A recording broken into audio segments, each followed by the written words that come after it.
craque. Il regarde, les enfants n'ont pas mangé. Il ne sait pas comment il va payer le loyer. Lui-même se sent malade. Il ne sait pas demander. Et sa femme lui demande. Les enfants demandent.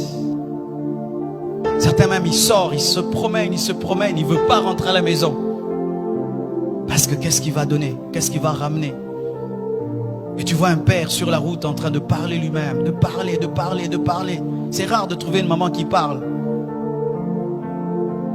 Ce n'est pas facile d'être un père. Ce n'est pas facile. Tu t'occupes de tout le monde, mais personne ne s'occupe de toi. Et des fois même, quand on tombe sur une femme qui est tellement dure, elle est tout le temps en mode, tu es le mari, tu dois. Elle oublie que tu es un homme. C'est quand Jacob a dit, suis-je Dieu? Suis-je Dieu? Suis-je Dieu? Mon frère veut me tuer déjà. Laban veut me tuer. Dieu a des problèmes avec moi, il m'appelle Jacob. Suis-je Dieu? Et ses enfants, ils prennent l'enfant préféré, ils le vendent. Jacob avait des problèmes, des sérieux problèmes. Ce n'est pas facile d'être un père. Aujourd'hui, en ayant compris cela, des fois, je me répands d'avoir été trop dur avec mon père. Trop dur. Je me répands. Et j'imagine ce qu'il pouvait vivre. Moi, je n'ai que 3 enfants. Lui, il en a 7. Arrêtez d'être trop dur avec vos pères. Arrêtez d'être trop dur avec vos maris. Vous allez remarquer qu'il y a plus d'AVC des hommes que des femmes. Beaucoup d'hommes meurent avant leurs femmes. C'est à cause du stress. À cause du stress. Vous tous, vous dormez. Lui, il ne dort pas. Il est en train de regarder le plafond. Je vais faire comment pour payer la maison? Je vais faire comment pour envoyer les enfants à l'école? Je vais faire comment? Et pendant même ici en Afrique, il y a aussi sa famille qui lui demande des choses. La belle famille demande, sa propre famille. Comment je vais faire? Comment je vais faire? Il dort 2 heures du temps. Et il se réveille. Il n'a pas mangé. Il doit aller chercher. Et des fois quand il ramène, on ne lui dit pas merci.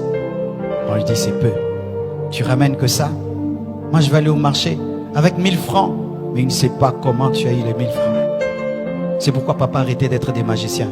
Dites à vos femmes comment vous attrapez l'argent. Dites à vos femmes comment vous attrapez l'argent. Ne faites pas la magie. Il se bat, il met du riz sur la table. Les enfants mangent en murmurant. Seulement du riz. Seulement du riz. Mais tu sais comment il a eu le riz? Comment il a eu le riz? J'ai vu des pères entrer dans mon bureau. Tu sens, pour te parler de son problème, il prend son orgueil d'homme. Il le tue, il le met de côté. Il pense à ses enfants, à sa femme. Oui, il te dit, mais tu sens. Il a accepté. Il a accepté de mettre de côté son orgueil. Ce n'est pas facile d'être un homme. C'est pourquoi j'aimerais dire ceci aux hommes. Étant donné que tout le monde vient auprès de vous, vous allez auprès de qui? Il y a le Père Céleste. Il y a le Père Céleste. Devant qui vous pouvez être des enfants. Devant qui vous pouvez être des enfants. Car lorsque tout le monde t'appelle Père, tu dois aussi trouver quelqu'un que tu vas appeler Papa. Papa. Papa. C'est pourquoi Jésus-Christ priait. C'est pourquoi Jacob priait. Et il a lutté contre Dieu jusqu'à ce que Jacob ait été transformé en Israël. Papa, lutte. Lutte dans la prière. Quand tout le monde t'amène ses problèmes, toi aussi amène tes problèmes auprès de Dieu. Jeûne, prie, cherche Dieu. Prie, pleure. Car devant le Père, tu as le droit de pleurer.